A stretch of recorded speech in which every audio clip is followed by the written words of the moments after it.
whoever you defeated for that Mid-South North American title, Yeah. one of the some Von Erich, all of a sudden now, Ted, you are called up to New York, and you have the Mid-South North American title. There's some conflicting accounts about your WWF debut in the research, so I was hoping maybe you could clear it up. Here's the thing too. Of course, I didn't leave Mid South with the North American title. Obviously, if you're leaving the territory, you're gonna drop that because that was their belt. Right. What it was when I got to New York the first time, they introduced me as the North American heavyweight champion. Mm-hmm. And I thought, well, okay, this is New York. They got their own.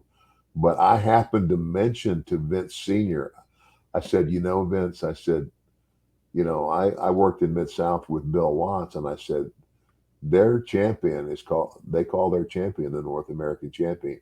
He didn't know that. And Oh, so the North American heavyweight title, then they had to change the name of it.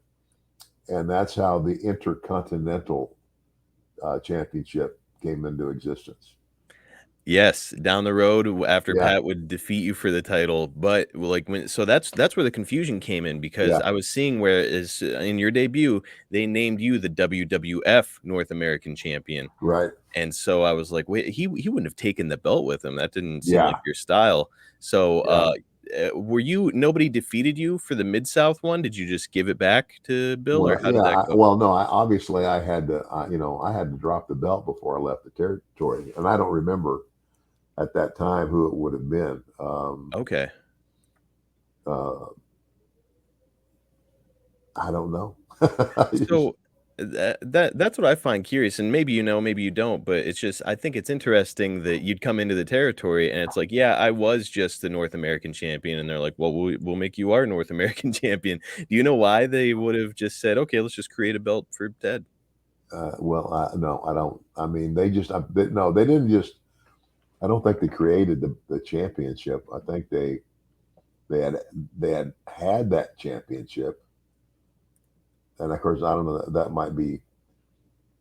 I don't know. That might be something to look up, or if they just brought me in and said, "Okay, we're gonna call you the North American champion," and they added a new title to.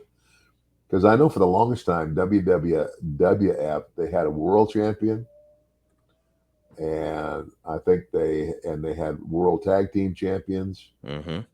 Um, I don't know what else they had though. I think that they might have just created this belt, like a secondary belt, and I'll go back and dig through the research. And by all Yeah. means, our listeners, if you're listening to this and you have some intel, let us know. But to my knowledge, I think that when you came in, they just said, "And here's our North American champion, Ted DiBiase," and that was like the debut of the whole thing. Wow.